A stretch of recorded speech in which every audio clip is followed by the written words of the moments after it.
దేశవ్యాప్తంగా వర్కింగ్ జర్నలిస్టులకు సంబంధించిన 2 చట్టాలను కేంద్రం రద్దు చేయడం తగదని జాతీయ జర్నలిస్టుల సంఘం కార్యదర్శి గంట్ల శ్రీనుబాబు, విశాఖ జిల్లా అధ్యక్షులు పి నారాయణన్ అన్నారు. ఆయా 2 చట్టాల రద్దును నిరసిస్తూ సోమవారం జిల్లా కలెక్టర్ కార్యాలయం ఎదుట వర్కింగ్ జర్నలిస్టులు నల్ల బ్యాడ్జ్లతో శాంతియుత నిరసన తెలియజేశారు. 2 చట్టాలను కేంద్ర ప్రభుత్వం కొంతకాలం క్రితం రద్దు చేయడం జరిగింది. ఇందులో ప్రధానంగా వర్కింగ్ జర్నలిస్టులకు సంబంధించిన చట్టం 1955, అలాగే జర్నలిస్టుల వేతనాల చెల్లింపులకు సంబంధించిన చట్టం 1958 రద్దు చేసిన వాటిలో ఉన్నాయి.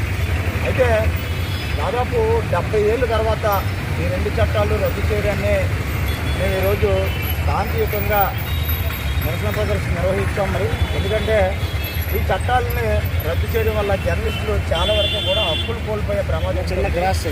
వర్కింగ్ జర్నలిస్ట్ అనే పదం తీయడం వల్ల, ఆ చట్టం రద్దు చేయడం వల్ల జర్నలిస్టులను అసలు ఏమని పిలుస్తారు, భవిష్యత్తులో మరి ఏవైతే రద్దు చేస్తారో వాటిని బదులు మరి కొత్త చట్టాలు ప్రవేశపెట్టాలి.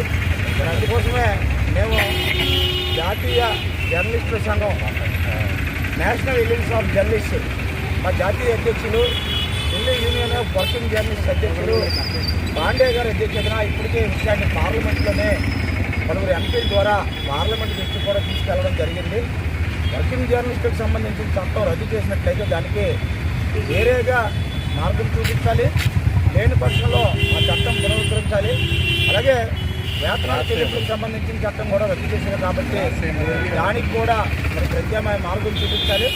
లేదా ఆ 2 చట్టాలను పునరుద్ధరించాలని ఇవాళ ఆంధ్రప్రదేశ్ వర్కింగ్ జర్నలిస్టుల ఫెడరేషన్ రాష్ట్ర కార్యవర్గం ఇచ్చిన పిలుపు మేరకు విశాఖపట్నం జిల్లా అధ్యక్షులు నారాయణ గారు, కార్యదర్శి శ్రీనివాసరావు గారి నేతృత్వంలో మేమంతా కూడా ఇక్కడ శాంతియుతంగా మా యొక్క నిరసన తెలియజేశాం.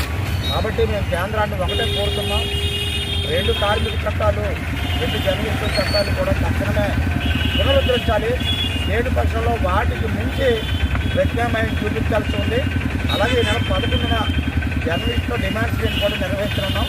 దాన్ని కూడా జర్నలిస్ట్ మిత్రులందరూ కూడా హాజరై జయప్రదం చేయాలి. AP working journalist association, AP broadcast association, AP small and medium newspapers అసోసియేషన్లు సంయుక్తంగా కూడా ఈరోజు ఎల్లుట కార్యక్రమంలో పాల్గొంటాయని తెలియజేసుకుంటూ సెలవు తీసుకుంటాం.